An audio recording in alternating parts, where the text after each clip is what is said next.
Evangelho comentado de hoje, nós vamos tratar do capítulo 7 do Evangelho segundo o Espiritismo, que é bem-aventurados os pobres de espíritos. Nós vamos tratar exatamente sobre o orgulho e a humildade, né, Daniel? Para que possamos focar o nosso estudo, a nossa conversa, o nosso diálogo, o que é ser humilde, Daniel, assim na visão do espírita? Convém que nós definamos a etimologia, ou seja, a raiz da palavra humildade, que vem de humus, né? De umedecer, no caso, o solo, né?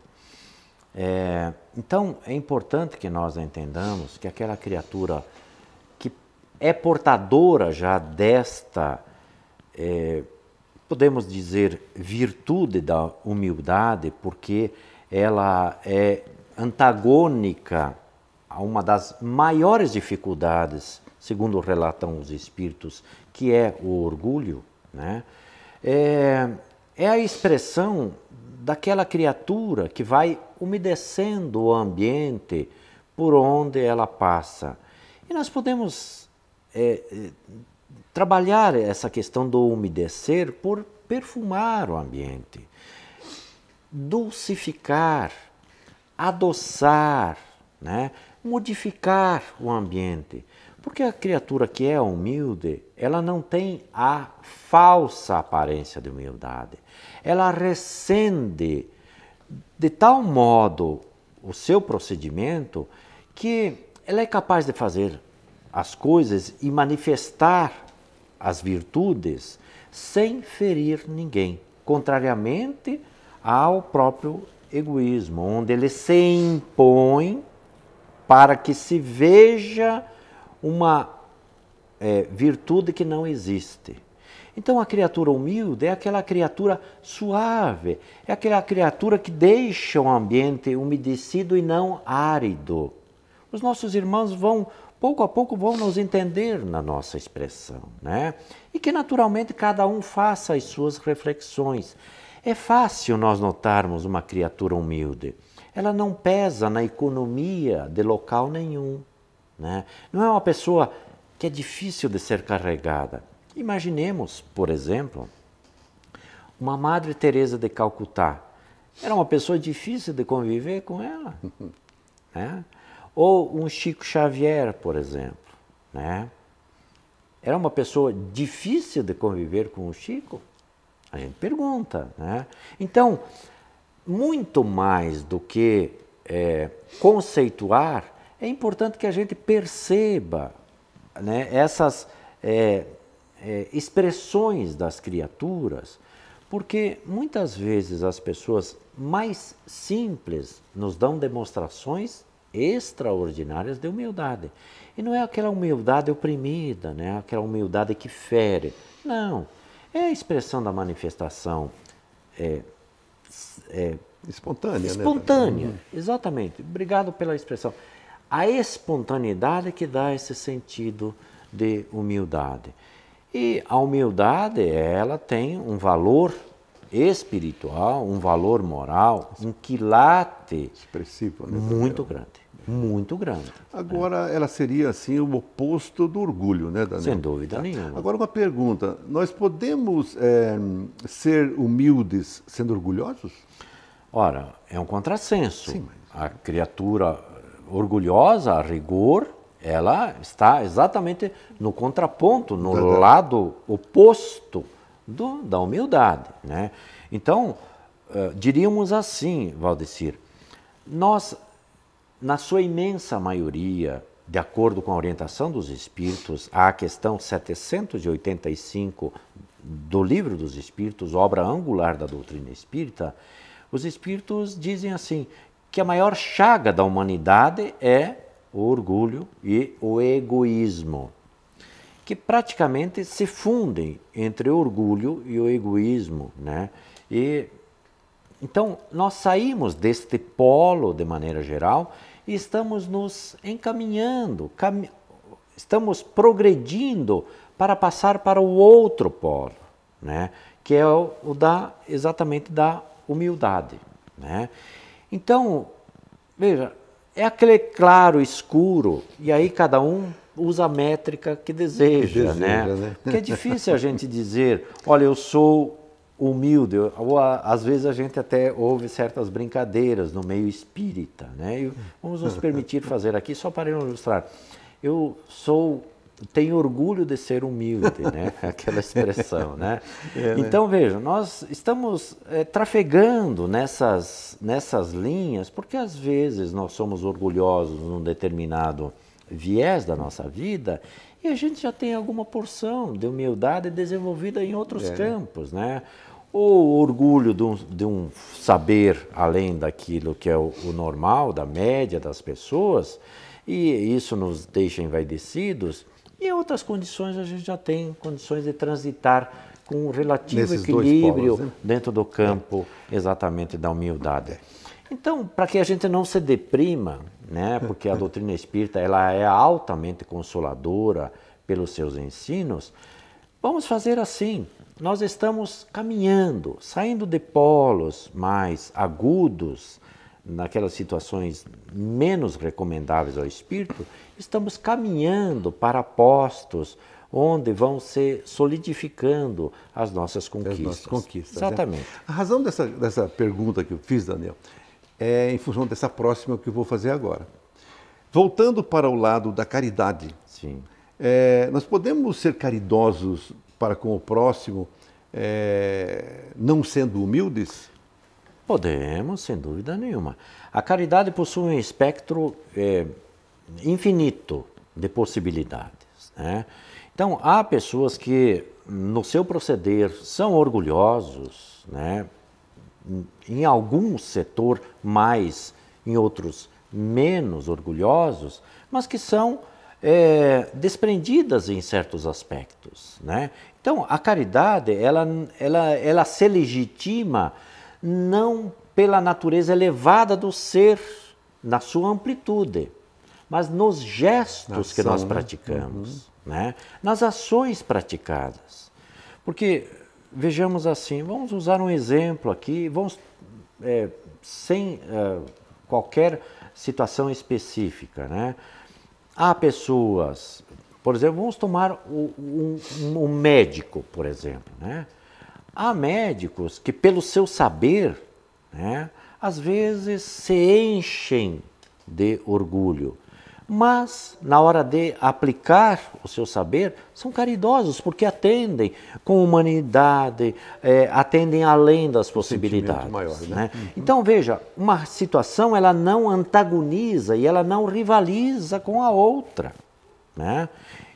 Mesmo as pessoas que sejam portadoras de relativo orgulho, elas podem dar demonstrações gigantescas no campo da caridade, porque a caridade ela é vasta, ela é ampla, ela cria um espectro de possibilidades muito grande, né? Então, a gente precisa avaliar aquilo que foi feito e não necessariamente quem praticou. Porque ela não pede CPF, ela não pede endereço, ela não pede nome, ela não pede qualificação, não pede título, ela pede a obra.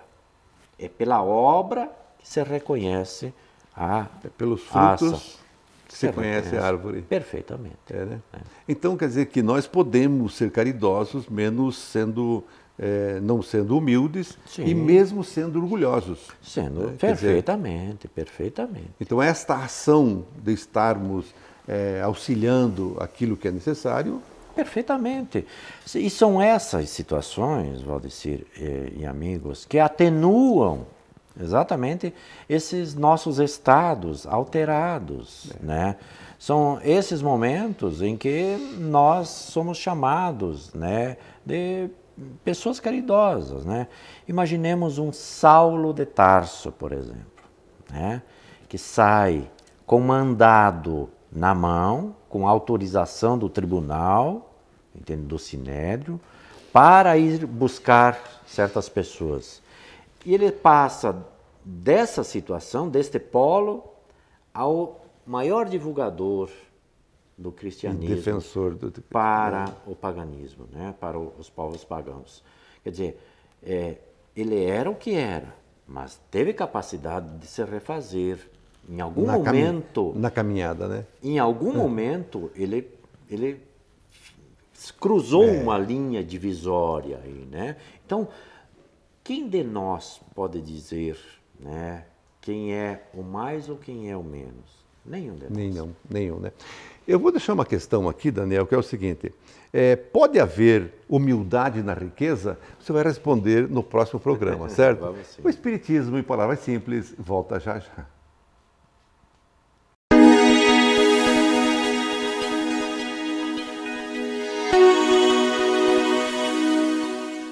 Olá, amigo e irmão, nosso querido abraço a você, fraternal, a todos aí, que Deus nos abençoe, nossa rogativa por todos nós. Nós queremos conversar hoje sobre as nossas aflições, mas no sentido mais amplo. Muitas vezes nós recebemos bastante pessoas que vêm conversar conosco e sentem algumas dificuldades. Vocês devem estar acompanhando aí nosso irmão Nilson no quadro Mediunidade. E por incrível que pareça, nós temos aí uma enorme procura nas casas espíritas de pessoas que se encontram em aflição. Acham, sentem-se, de certa forma, perseguidos, às vezes sente uma presença indesejável, muitas vezes sente que é muito negativo, outras vezes não encontra forças para se colocar em contrapartida uma ideia diferente.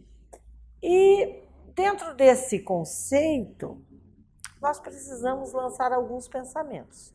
Por exemplo, nós sabemos que mesmo diante das nossas dificuldades, mesmo diante desses pensamentos, de nos sentirmos perseguidos, de nos sentirmos aflitos, de sentirmos que tudo não dá certo, muitas vezes nós entramos num campo meio pessimista nesse sentido, nós buscamos orientar as pessoas, buscamos ajudar no bom sentido, consolá-las, confortá-las e realmente damos algumas indicações para que a pessoa consiga, então, se desvencilhar dessas situações. Em primeiro lugar, tudo parte da nossa construção íntima. Tudo. Começa na nossa casa mental. Se nós queremos e se nós valorizamos as coisas ruins e o mal, nós vamos realmente ressenti-los em muito maior amplitude do que realmente se apresenta para todos nós. Isso é uma verdade. Se nós achamos tais ou quais situações muito negativas, se o nosso pensamento se perturba e nós valorizamos isso, nós ficamos numa situação difícil.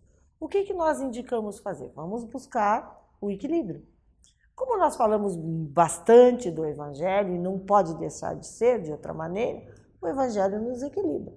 Reflexões salutares, pensamentos positivos, posturas adequadas, porque nós temos escolha mediante as nossas dificuldades. Alguns caminhos se nos apresentam se nós pararmos para pensar. Se temos uma dificuldade, olhamos para ela, nós temos escolhas.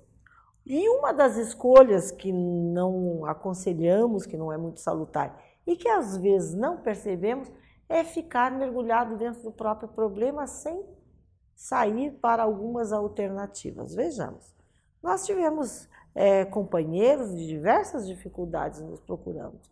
E aí a gente pergunta, mas qual será a alternativa para você? Se nós ficarmos valorizando essa situação, resolve. Se nós nos sentimos perseguidos ou sentimos uma presença espiritual indesejável, resolve nós ficarmos amedrontados, cheios de insegurança, apavorados nesse sentido. Então, nós temos várias situações. Nós temos o Evangelho no lar, nós temos a prece, nós temos pensamentos positivos, leituras. O que a leitura faz conosco? se nós estamos vinculados num âmbito, num teor vibratório, numa onda de pensamento negativo, quando nós começamos um bom livro, um bom filme, uma boa música, ouvirmos, lermos, né? Assistirmos com um entendimento mais aprofundado, alguma coisa boa, útil à sua vida. Nós começamos a modular, então, num outro parâmetro vibratório, numa outra onda vibratória. O nosso pensamento deixa de estar tão negativo e deixa de estar vinculado a situações dolorosas ou a entidades que poderiam nos prejudicar, para modular em outra frequência, porque nós abastecemos a nossa casa íntima com ideias, com reflexões, nós passamos a filosofar dentro de um sentido alegre, positivo, construtivo na vida. Então nós temos essa escolha, ou mergulhamos na dificuldade, no nosso medo, ou os enfrentamos no bom sentido, de buscar fortalecer-nos. E nós falávamos alguns programas anteriores, numa das lições do Cristo, de há muitas moradas na casa do Pai, que é um dos capítulos do Evangelho, segundo o Espiritismo, e que no seu primeiro item ele vai falar da morada íntima, para depois falar das moradas circunscritas, dos mundos habitados, né? E nesse sentido também da própria variação de como estamos, de como nos encontramos de acordo com a nossa consciência e de como estaremos de acordo com o que vivemos no próprio mundo espiritual. Mas dessa morada íntima, na morada íntima da nossa alma, do campo do pensamento humano, porque nós todos temos valores, temos coisas que nós colocamos como verdadeiras, como parâmetros, de acordo com o que vamos crescendo. Claro que quanto mais nos instruímos, mais capacidade de compreender nós temos e nós vamos então alterando para entender um pouco melhor esse conhecimento. Esta é uma forma de nós buscarmos então entender e colocar para nós o que queremos, mesmo diante da dificuldade, que nós não vamos fugir dela, é poder então estar harmonizados, estar fortalecidos, estar confortavelmente com a visão muito clara, mais lúcida, para enfrentarmos seja quais as dificuldades que a vida nos apresenta. Inclusive, quando nós falamos de dificuldade, nós não estamos só falando do campo da dificuldade que o exterior apresenta para nós. Nós temos outras tantas dificuldades na nossa intimidade, conceitos, nós temos dificuldades com o medo, dificuldades com a ansiedade, vazio existencial, falta para nós algo na nossa essência, como uma fé mais robusta, a crença em nós mesmos. Nós, às vezes, nos desvalorizamos, né? Não é que nós devemos nos exaltar e nos, digamos assim, buscar aquela parte orgulhosa, mas, no entanto, nós não podemos ficar na retaguarda menosprezando a nossa maneira, o nosso progresso, porque nós estamos fazendo algum progresso dentro da vida, seja na família, seja no campo pessoal, comercial, na convivência, na sociedade e no social. Então nós temos escolhas.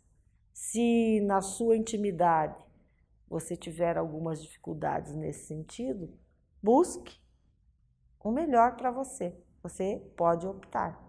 Não nos esqueçamos disso. E não se esqueça que o Evangelho é uma grande lição para todos nós. Continue assistindo o nosso programa em Palavras Simples. Nós agradecemos a sua atenção.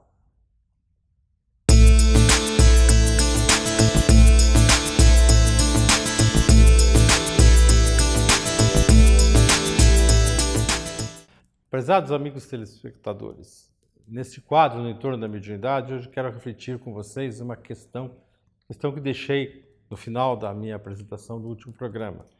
Porque eu sofro os efeitos da mediunidade e fulano é um privilegiado, não sente nada. A mediunidade é uma expressão da alma que tem no organismo determinada predisposição trazida do berço e lhe possibilita expressar-se além dos sentidos naturais do corpo humano.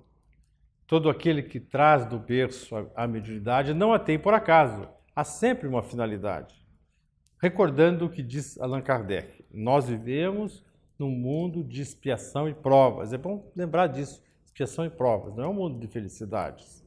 Em grande maioria, todos então possuem resgates para redimir do passado. Isso se dá pelas expiações. Também temos provas que nos avaliam, nos habilitam ao progresso espiritual, ao desenvolvimento de virtudes. Às vezes, uma dificuldade não é uma expiação, é uma prova que a gente está superando. Não existe acaso, tudo está encadeado na lei e vamos refletir então juntos aspectos da vida.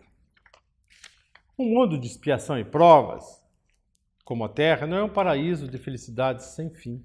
Aliás, mundo de felicidade sem fim é uma utopia, tal qual a Shangri-La, e que parece completamente incompatível com os propósitos do Criador. Você, amigo que nos assiste, talvez tenha ou saiba de causas de angústias e aflições que não têm explicação na vida atual. Tudo está sendo feito da melhor forma possível, com dedicação, responsabilidade, amor, ética, observando os preceitos que Jesus nos ensina, né? Mas o mundo desaba. Não há momentos de paz, não há espaços para alegria. Dá a impressão que se está num campo de guerra com batalhas sem fim. Por que será? Aprendemos com a doutrina espírita que, se não há causas na vida presente que expliquem angústias e aflições, as causas estão em vidas do passado, em outras vidas, anterior ou anteriores. Então, nossa caminhada presente tem explicações no passado, assim como o nosso futuro será reflexo do que estamos fazendo no presente. Tudo o que está em nossa vida tem uma conexão com as nossas escolhas e forma como levamos o nosso dia a dia. Se o presente está difícil, é importante avaliar se algumas escolhas foram feitas tempos passados, escolhas que foram feitas nos tempos passados, são as motivações que nos levam a essas angústias e aflições. Por exemplo, quem se habituou desde a juventude ao uso do cigarro de forma regular e intensa, sabe que pode estar sofrendo consequências físicas do vício. E assim para todos os outros que comprometem o organismo, álcool, drogas e assim por diante. Aquele que escolheu caminhos contrários à legalidade pode estar agora recolhido à prisão como consequência de burla da lei. Então, a tua escolha determina um futuro. Então, o teu futuro, se for hoje, a escolha foi feita no passado, desta ou de vidas anteriores. Mas alguém pode estar me perguntando, o que é que isso tem a ver com a mediunidade? Que malgrado trago desde pequenino. A mediunidade é uma faculdade da alma, com predisposição física, logo o organismo traz esse atributo e o espírito o compromisso da missão, da função. Né? Para a grande maioria, a reencarnação tem um planejamento, um acordo e não é compulsória. O espírito liberto do corpo, isso que é muito importante a gente ter essa consciência. E tempos depois de ter passado o seu estado de perturbação do desencarne da vida, né, ele tem uma visão ampliada. Ele olha o conjunto dos fatos. Né? Hoje duas crianças brigam por coisas, ficam de mal, né? Mas quando o indivíduo torna-se adulto, ele olha aqueles, quando ele era infância, mas que bobagem. Né? Como eu era bobo, isso não tem menor significado, essas briguinhas, essas coisas todas, que ia, né, ferro e fogo. Assim é o espírito que deixa a vida, liberta a sua consciência, olha a vida presente, a vida anterior, a vida que ele estava, e vê que tinha coisas diferentes, coisas sem significado, que pareciam importantes para ele. Então aí ele tem condição, ao perceber os erros e o que precisa reparar, e os desafios para crescer, de fazer o seu planejamento reencarnatório. Assim, renascer nesta ou naquela família, com características físicas, predisposição são acordos planejados com os mentores e espíritos que assessoram os processos reencarnatórios. As escolhas são feitas com base em compromissos e resgates e desejo de crescimento espiritual. Todo mundo quer crescer, quer avançar, quer dar salto. Quando se burla a lei divina, adquire-se um compromisso com o Criador, que deve em algum momento ser resgatado para o próprio crescimento do espírito em sua trajetória incomensurável de evolução em direção à luz. Renascer com a mediunidade acentuada é, no mínimo, uma grande dádiva, pois possibilitará ao seu portador, em uso ético e amorável da faculdade, ações de caridade inenarráveis. A obra de Allan Kardec, nós encontramos duas finalidades importantes para a mediunidade. Ser meio de revelação espiritual, tal aconteceu ao longo dos tempos, com grandes reveladores, assim como, em especial, do advento do moderno espiritualismo, que começou com Andrew Jackson Davis, nos Estados Unidos, e culmina nos fenômenos em Hydesville, lá no condado de Nova York, na casa da família Fox, aquelas batidas onde se identifica pela primeira vez um processo de contato por batidas, uma codificação, a presença de um espírito chamado Charles Rosa. Essa é a história para outra oportunidade. Assim também foi a codificação espírita, né? Allan Kardec baseou-se fundamentalmente na mediunidade, com médiuns de jovens muito especiais que trouxeram, né, comunicações, responderam questões e outros médiuns que ajudaram. Todas essas informações do mundo espiritual foram através da mediunidade. Então é um trabalho nobre ser médium. Obras de alto valor, doutrinário e moral foram chegadas através dos tempos pela mediunidade de grandes missionários, todos sabemos disso. A outra bela finalidade da mediunidade é possibilitar o crescimento espiritual de quem a detém, né? Quando ele atua no serviço da caridade, intermediando espíritos em sofrimento e espíritos revoltados e vingativos para a resolução de processos de desobsessão. De que forma o médium pode ser útil para o atendimento aos sofredores? Será que no mundo espiritual não tem ninguém capaz de fazer isso? Essa pergunta sempre vem. Mas por que tem que vir aqui? Não tem lá, não pode fazer? Muitas são as formas e os caminhos que o Senhor coloca aos espíritos encarnados ou não com oportunidades de crescimento espiritual. Às vezes a oportunidade é para o médium crescer. Ele está instrumentando, ajudando, mas é ele que está crescendo.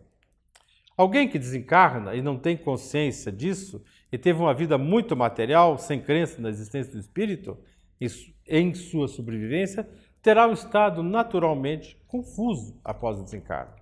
Espíritos, né, assim estão com um nível vibratório denso, né, condição que pode os dificultar perceber, sentir espíritos mais elevados, mentores, mensageiros que queiram ajudá-lo, porque a luz dele pode cegá-los, né? Em contato com as vibrações do médium, que são mais densas, não porque o médium é inferior, é porque por estar encarnado, ter um corpo físico, a sua vibração é mais densa. Então, a esses espíritos torna-se mais fácil essa percepção mais intensa, esse contato.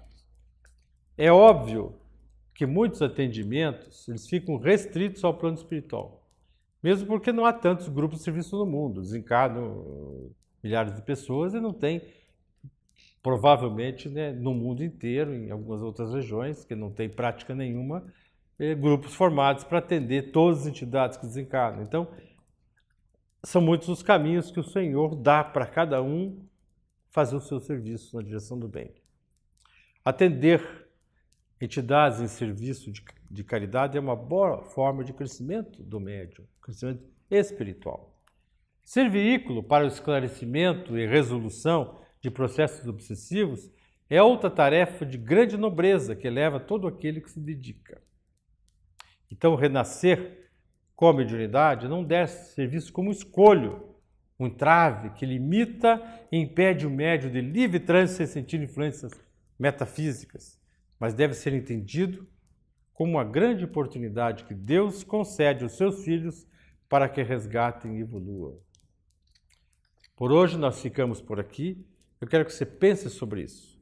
Recomendo aos queridos amigos telespectadores que fiquem ligados nesse programa, né, toda semana, porque sempre é uma escolha de grande qualidade e uma oportunidade de contato com as vibrações superiores. Tchau.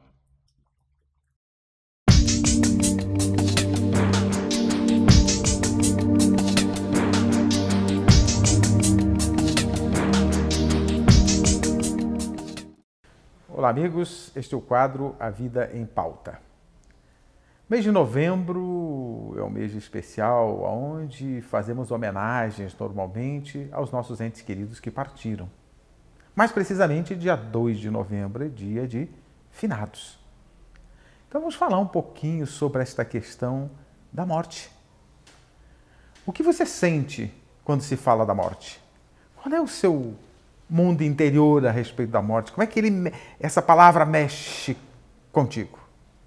Contigo que eu digo, com você, gentilmente, que está a nos assistir. Como é o seu sentimento a respeito disso? A maioria das pessoas revelam que sentem medo. Mas o medo, o que é o medo? O medo, normalmente, ele é resultado do desconhecido, da ignorância, de desconhecermos alguma coisa, então temos medo do desconhecido. Então, quando falamos da morte, normalmente o medo tem consequência neste desconhecido, de ignorarmos algumas coisas. Fazemos algumas ideias a respeito da morte, primeiramente como sendo o fim. E se ela é o fim, realmente deve causar medo. Porque vamos perder tudo o que construímos, vamos perder tudo o que aprendemos, tudo o que colocamos para dentro de nós, todos os amores que construímos, vamos perder, é o fim. E até utilizamos uma palavra interessante, né? Finados. Aqueles que se findaram. É o fim, realmente? Alguns têm medo por isso, porque é o fim e vão perder tudo. Outros têm medo porque pregou-se que ou nós vamos para o céu ou vamos para o inferno. E aí, para ir para o céu precisa ser santo. E como nós, a maioria, não somos assim tão santos, nós já sabemos para onde vamos. Nesta teoria de céu e inferno, e ficamos preocupados.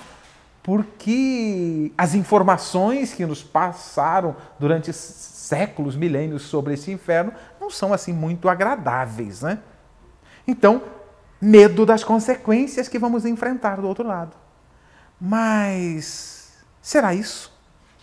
Será que Deus nos criou para estas duas alternativas? E eu até digo para as pessoas, às vezes, de uma forma até meio satírica. Se você gosta de agito, de movimento, não vá para o céu. Lá é monótono, tem pouca gente. Porque poucos saem daqui nestas condições de santos para irem para o céu. Então, o céu é monótono, vai para o céu que é mais vai para o inferno que é mais agitado. Neste conceito de céu e inferno. Então temos que aprofundar um pouquinho mais essa questão sobre a morte, porque todos vamos enfrentar. Ou tem alguém que não vai? Todos nós vamos enfrentar essa questão da morte. Então temos que perguntar, o que é a morte?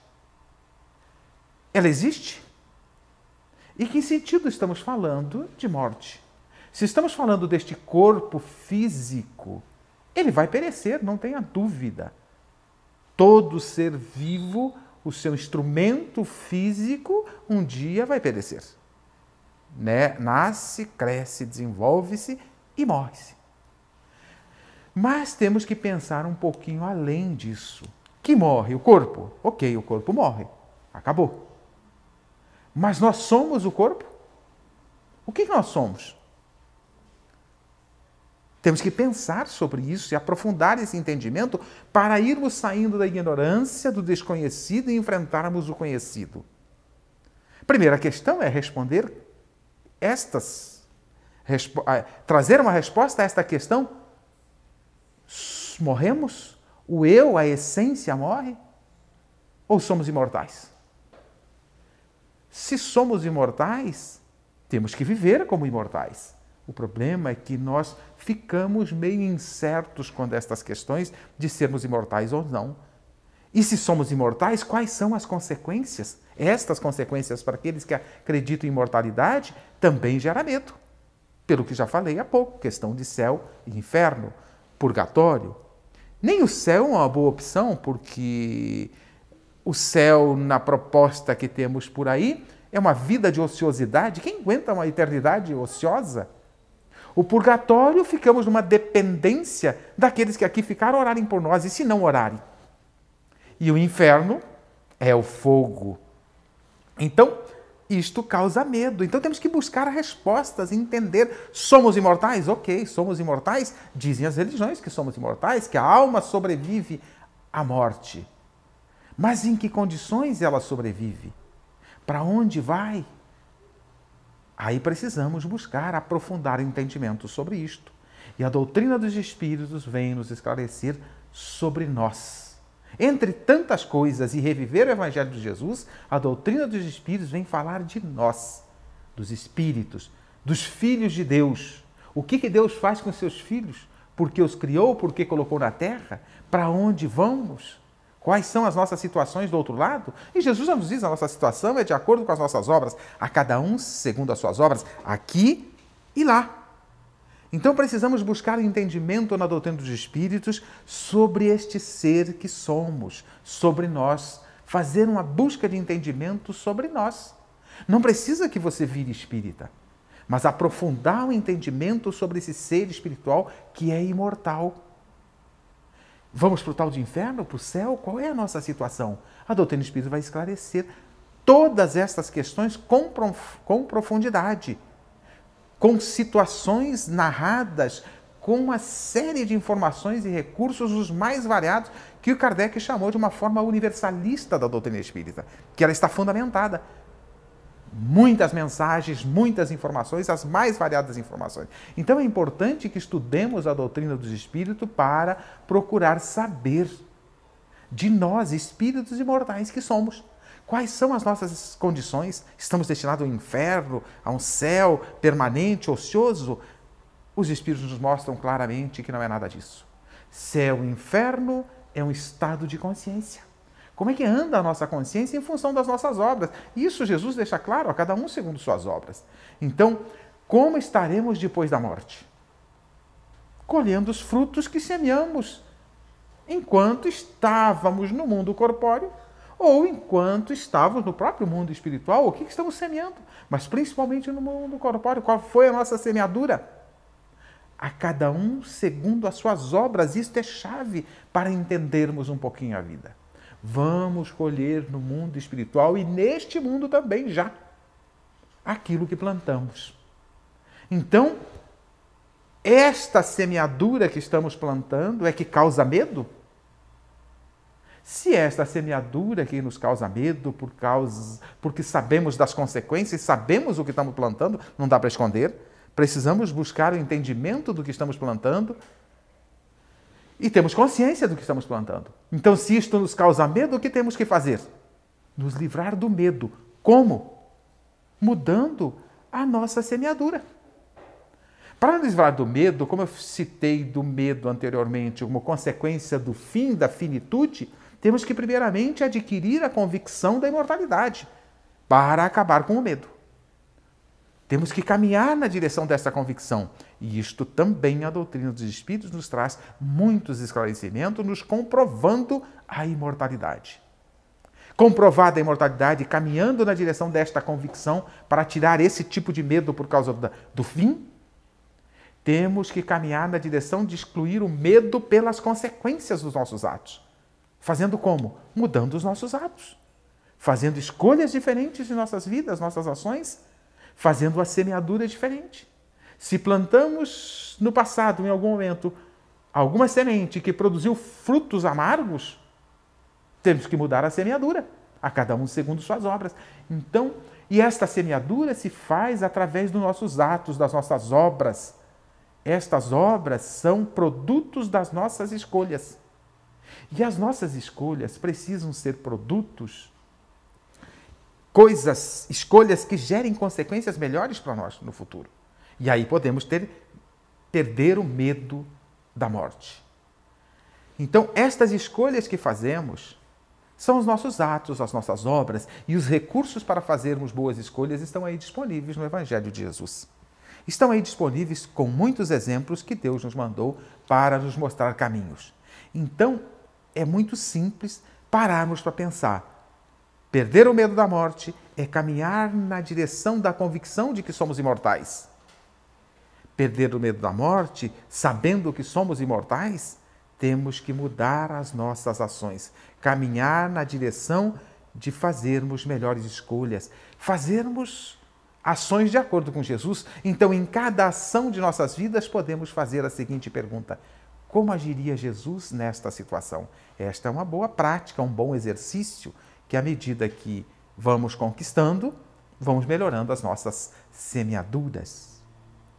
Continue assistindo o nosso programa Espiritismo em Palavras Simples, que agora, para abranger um público maior, está disponível no YouTube.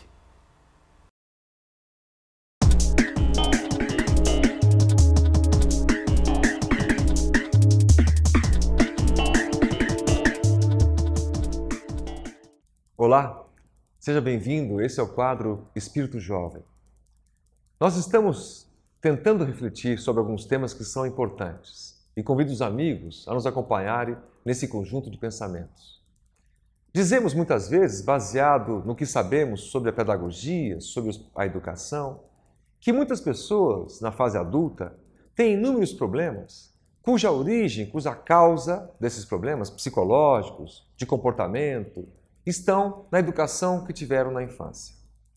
Assim, pois, muitos jovens e adultos se desculpam, se autodesculpam, dizendo: ah, mas meu pai era desse jeito, minha mãe era daquele outro jeito, eles bebiam, eles brigavam, eu fui abandonado, eu sou órfão.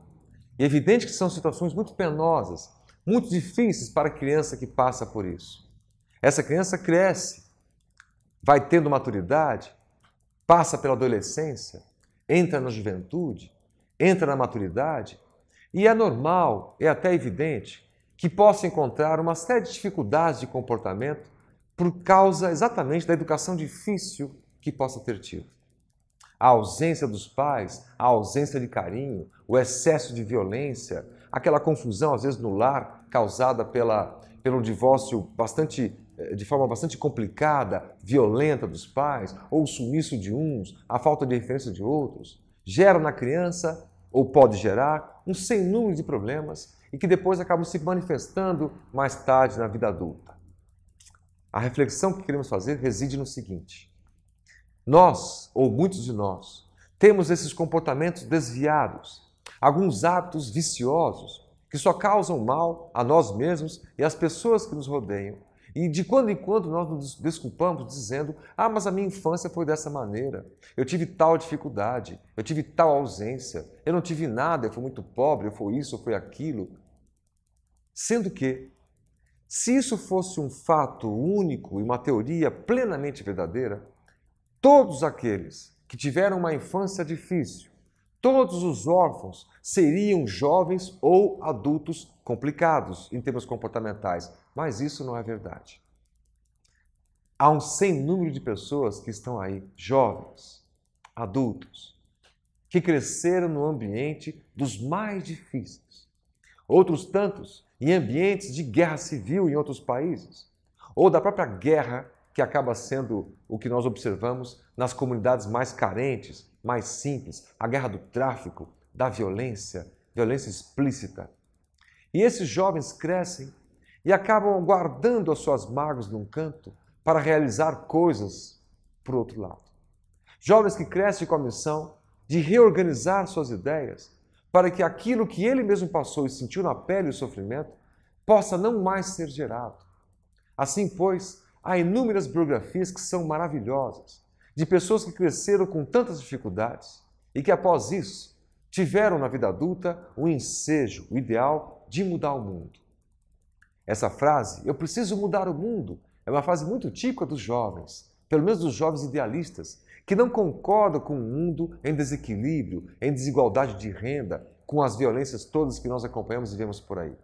Não queremos dizer que nós que temos nossos problemas psicológicos e às vezes gerados no processo educacional na infância, pelos próprios pais, não sejamos, portanto, ou não tenhamos atenuados os nossos processos atuais. É evidente que sim.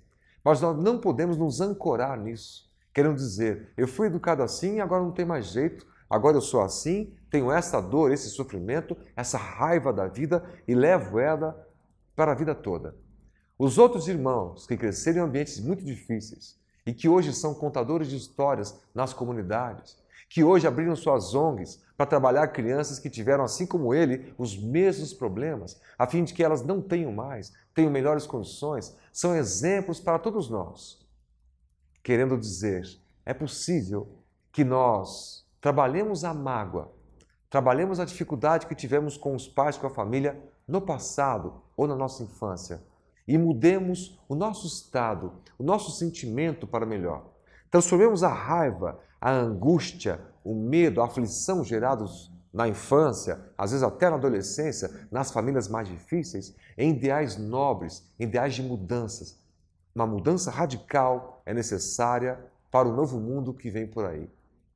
Essa expressão, mudança radical, tem sido alertada por cientistas do mundo todo, que fazem estudos como o relatório Visão 2050, um relatório que prevê o que o mundo precisaria fazer para que ele esteja em equilíbrio social, ambiental e econômico no ano 2050, portanto, daqui a quase 40 anos. E o relatório é taxativo, uma mudança radical dos comportamentos das pessoas, dos consumidores, das empresas. Portanto, nossos amigos, especialmente nossos amigos jovens que nos ouvem, é necessário que nós paremos de desculpar a nossa atitude atual em função de problemas que tivemos no passado. Alguém que nos traiu, alguém que nos deixou, ou às vezes um pai, uma mãe, uma situação mais complicada, uma mágoa mais forte. Que nós possamos perdoar, que nós possamos enxergar aquela dor como uma oportunidade de regeneração, que possamos enxergar aquela dor que tivemos como uma oportunidade do nosso espírito quitar débitos, eventualmente, que nós tenhamos com o próprio passado, às vezes muito mais remoto, em vidas anteriores, como acreditamos nós, os espíritas, nos processos de reencarnação. É necessário que nós possamos refletir que é impossível que a natureza tenha criado uma consciência que viva apenas uma vida em contato com o corpo. E alguns de nós vivemos muito menos que uma vida inteira, morremos na infância, morremos na adolescência, e não temos a chance, essa consciência, de progredir, sendo que tudo em a natureza progride e evolui. Tudo em a natureza tende a um objetivo único, a uma direção específica, que é a perfeição. Os filósofos antigos já discutiam isso, dizendo que a estética era a busca da beleza e a arte era a forma de manifestar isso. O corpo humano manifestava a arte. A primeira arte era a dança, espontânea, natural. Depois vieram as demais artes. Nós temos a música, nós temos o teatro, as manifestações todas que nos colocam em contato com o belo, que nos colocam em contato com o outro, querendo dizer, olha, outro, um outro mundo é possível e nós podemos fazer parte deste outro mundo se nós ajustarmos as contas agora, se nós mudarmos nossos hábitos agora. É chegada a hora de todo esse potencial da juventude, que encontra no mundo econômico um sem número de dificuldades. Os níveis estatísticos de desemprego entre os jovens são muito altos. Em alguns países da Europa é quase uma epidemia. Quase que 1/4 dos jovens não tem emprego, em países como a Espanha, por exemplo. Imaginemos esses problemas trazidos num ambiente mais difícil ainda, como é o Brasil, um país continental e cheio de problemas. É possível unir as pessoas e mudar o panorama das cidades. É possível unir 5 ou 6 jovens e algumas latas de tinta e ampliar e mudar um muro inteiro. É possível unir 10 ou 15 jovens, o mesmo número que tem de um jogo de futebol, e numa escola colocar em cesta de basquete, porque as escolas públicas não têm, colocar em redes de vôlei, porque elas não têm, pintarem as traves, plantarem mudas, gestos tão simples e que mudam o ambiente. E que mudam a nós mesmos, pois que estamos nos doando para a melhoria do outro, do ambiente, da natureza, da sociedade. E não mais reclamando da vida, porque nós somos educados dessa maneira, porque tivemos tais dificuldades, porque fomos deixados, porque fomos abandonados e assim por diante. Temos compaixão por todos aqueles amigos e amigas que passaram por infância muito difícil, por juventude muito difícil. Mas são exatamente estes que têm a oportunidade maior de mostrar à sociedade que é possível transformar, sim, o mundo à sua volta, transformando o mundo interior dentro de você. Aquele outro jovem, nascido em condições de maior riqueza econômica, mais abastado com os bens econômicos, tem mais dificuldade de enxergar mais longe nesse sentido. Mas ele, em contato com este jovem, que sofreu muito, podem ambos combinar um ideal. Não só marcar um jogo de futebol de domingo, mas marcar de limpar a praça onde o jogo irá acontecer. Retirar as garrafas de vidro, ajudar um catador que passa, ajudar um gari que passa por ali, bater um papo, descobrir coisas novas, ir adiante, firmes, como a natureza faz. Segue adiante, muito embora o ser humano, de quando em quando, rouba da natureza um sem número de questões e de vida. Ela sempre dá a volta por cima e nos determina uma ação numa direção única, que é a perfeição. Sejamos todos nós perfeitos, como é perfeito o nosso Pai Celestial, na assertiva do nosso Cristo Jesus.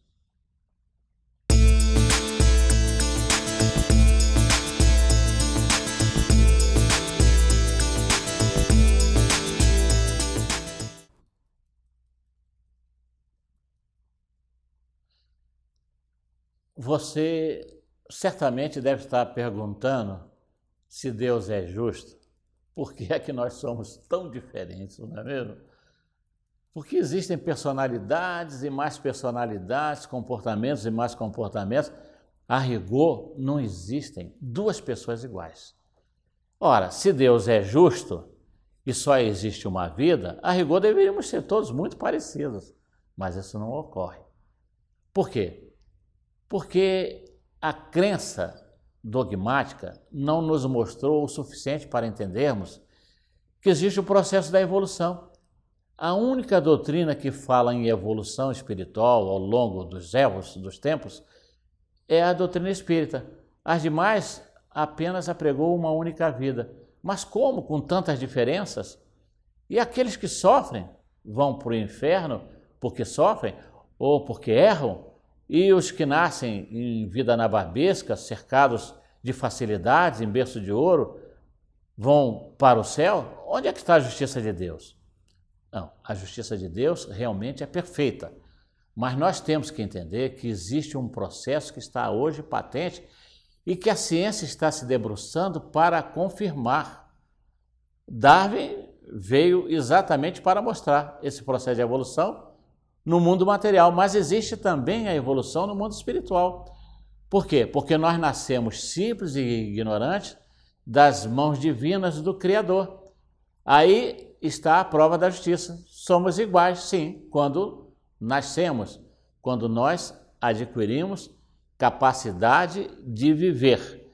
E então a doutrina espírita nos mostra que a gente vem evoluindo através dos milênios, muitos e muitos milênios, até chegar mais ou menos a coisa de 10 milhões de anos atrás, quando nós éramos simples macacoides, ou hominídeos. E depois fomos evoluindo, fomos crescendo, até nos tornarmos homo habilis, capazes de manipular fogo, ferramentas de pedras. Avançamos, nos tornamos homo erectus, com a capacidade de andar de pé, porque até então nós andávamos de quatro, como os animais. Por isso éramos chamados de macacoides, hominídeos, parecidos com homem, mas não homem integralmente. Porque então, como erectus, porque nós passamos a andar de pé e fizemos outros níveis de conquistas, até chegar à condição do homem de Neandertal, há aproximadamente 200 mil anos atrás, quando começamos a adquirir uma certa inteligência. Quando nós, já mais evoluídos, passamos a entender mais o sentido da vida. Aí nos tornamos Homo sapiens, ou seja, o homem que sabe, porque já avançou no campo da conquista da inteligência.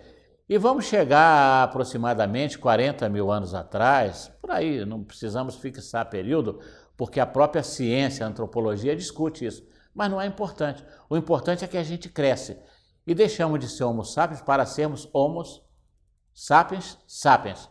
Ou seja, nós somos homens que sabemos porque sabemos, sabemos porque existimos.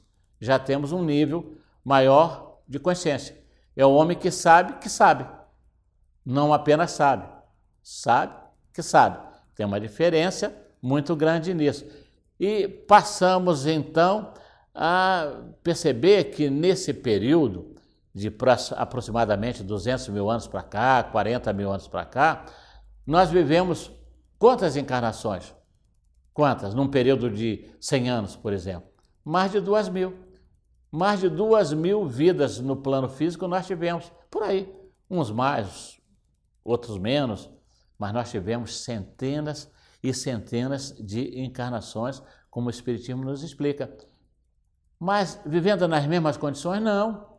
Nós fomos, como espíritos, distribuídos pelo planeta e passamos a viver em países diferentes, em climas diferentes, em idiomas diferentes, em alimentação diferente, em cultura diferente, sexos diferentes, profissões, famílias. Vejam a diversidade das existências. Cada um teve um plano próprio de vida. Isso gerou em nós uma personalidade muito diferente, que é como nós nos encontramos hoje. Aí está a explicação. É o processo da evolução. E aí surgem as necessidades de provação ou de expiação, dependendo dos impulsos, dos comportamentos que nós materializamos depois de pensarmos exaustivamente em como agir. Se a gente pensa mal e insiste em pensar mal, nós vamos praticar o mal. Se a gente pensa no bem, insiste no bem, na meditação, na prece, nas práticas do amor ao próximo, nós vamos nos ver livres dessas provações, porque não serão mais necessárias, e muito menos não viveremos mais expiações, porque não temos culpas a resgatar. E então nós vamos abrilhantando a nossa macropersonalidade. Macropersonalidade? Sim, porque é o conjunto de muitas vidas vividas que vão formando a nossa personalidade maior, ou seja, a nossa personalidade milenar, diferentemente da personalidade que nós temos nessa existência, que nós chamamos de micropersonalidade. Porque é uma personalidade que se forjou em função do meio e da educação que a gente recebe numa única existência. Então é uma micro. Juntando micros e micros personalidades é que nós vamos ter a macro personalidade. É por isso que a gente encontra na sociedade de hoje gênios notáveis, capazes de criar coisas impressionantes, de inventar verdadeiros progressos para a humanidade, como o avião, a internet, o antibiótico, os produtos farmacêuticos que ampliam a nossa capacidade, a longevidade, a nossa forma de viver, dão mais qualidade à nossa vida, a depuração da alimentação, graças àqueles que se dedicam à arte da nutrição, e tantos benefícios como o carro cada vez mais confortáveis. Nossa, ficaríamos aqui horas e horas falando dos benefícios criados por esses gênios. Mas poderíamos também ficar aqui horas e horas falando dos males que os seres estupidificados, os seres bestiais, criam para a sociedade. Por isso é que se fala da luta permanente do bem e do mal, das trevas contra a luz. Por quê? Porque muitos aceitaram evoluir, obedientes às leis de Deus, e outros não, preferiram ficar no gozo exacerbado e desequilibrante da matéria. Consequentemente, passaram a se dedicar, a entregar o coração à prática do mal. Por isso que nós temos seres bondosos, e poderíamos aqui numerar tantos e tantos seres bondosos, né? A partir do próprio Jesus, depois passando pelos apóstolos, por Paulo de Tarso, por Maria Madalena, por Antônio de Pada, por um Francisco de Assis, por uma Teresa de Calcutá, por uma Irmã Dulce, por um Chico Xavier, por um Divaldo Franco, que fez a mais notável obra espírita da humanidade lá em Salvador, que muitos precisariam conhecer. E assim nós vamos vendo essa mistura de pessoas honestas e desonestas. Vimos nesses dias um pobre limpador de banheiro, de privativos num aeroporto que achou uma bolsa com 10 mil reais e devolveu. E nós estamos vendo aí homens cultos, inteligentes, com formações, graduados, pós-graduados, que estão se encharcando com dinheiro desonesto. Não preciso me estender porque a televisão está mostrando isso diariamente. É assim. Então a gente vem para isso. É como diz Vitor Hugo, através das mãos mágicas do grande médium Divaldo Franco, nós temos encontros, reencontros e desencontros que se manifestam nas formas mais variadas da afinidade, da falta de afinidade, da falta de amor ou da prática do amor e da briga ou da harmonia dentro do lar, na sociedade, no ambiente dos empregos, porque nós somos diferentes, porque evoluímos ao longo de milênios e produzimos em nós personalidades diferentes. Por isso é que Jesus então nos pede a tolerância, para que a gente possa compreender as dificuldades alheias, para que os outros possam compreender as nossas dificuldades. Perdoai, Senhor, assim como nós perdoamos a quem nos tem ofendido. Jesus criou uma condicionante. Então, não há anjos, todos nós temos limitações e precisamos trabalhar os sagrados ensinamentos do Senhor, como está no Evangelho, em benefício de nós próprios e dos outros.